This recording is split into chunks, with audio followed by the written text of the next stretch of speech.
Thank you, Riv. Again, I want to extend our happy birthday wishes to Bjergsen there, who played fantastically, added a couple highlight plays to his reel there in that game. Yeah, I mean, he had the outplay, 1 versus 1 with ManCloud. I mean, they focused him really hard. Costa's plan, you could see it. They were trying to keep Bjergsen down. They got ManCloud a CS lead by all those repeated ganks, but he still came out with that solo kill. Then plus, even the play that he missed the charm, I just want to point out how good Bjergsen's calculations were. I mean, he took into account 370 move speed was the last speed that he saw Zed at. The trajectory due south, the last known trajectory of Zed. So that plus 1.2 seconds.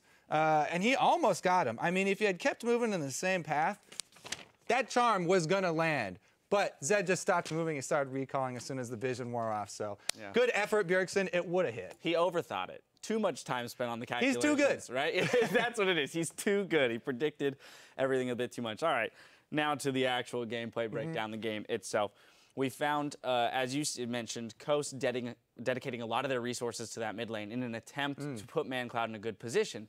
And although they did establish that slight CS lead in the mid lane, ultimately it left them exposed in their outside lanes. Yeah, I mean, first of all, TSM played the lane swap really well, but having to also use this Blitzcrank about half the time ganking mid lane really did cost them. They couldn't keep Dyrus down. He got really strong in that in the lane swap situation. So then they had a fed tank. They came out with the gold lead already, and they were able to knock down turrets with the early lead as well. And I have to say, the only other thing I want to talk about here is what Bjergsen actually mentioned in his interview just then, is that Reginald pushes them to emulate teams like Samsung White, in that he wants them to find more ways to win than one. He really wants them to have, you know, an expansive toolbox to pull from. Yeah, I like that too. We saw in the TSM, their show that they have, where they put out their own videos about the team life. There's a lot of discussion about preparing for the future and preparing those different strategies for when they do have international competition.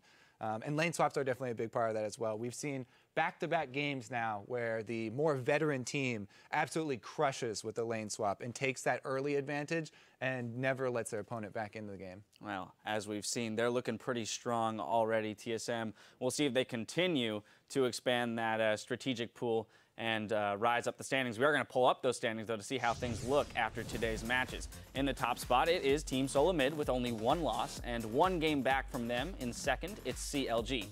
Cloud9, Gravity, and Winter Fox are sharing 3rd, followed by Team Impulse and Liquid holding 6th. Team 8 and Team Dignitas are in 8th, with Coast sitting in last. We have now reached the halfway point, so tomorrow we'll get the start of our spring split rematches as teams meet for the 2nd time. We'll kick it off with a pretty big one.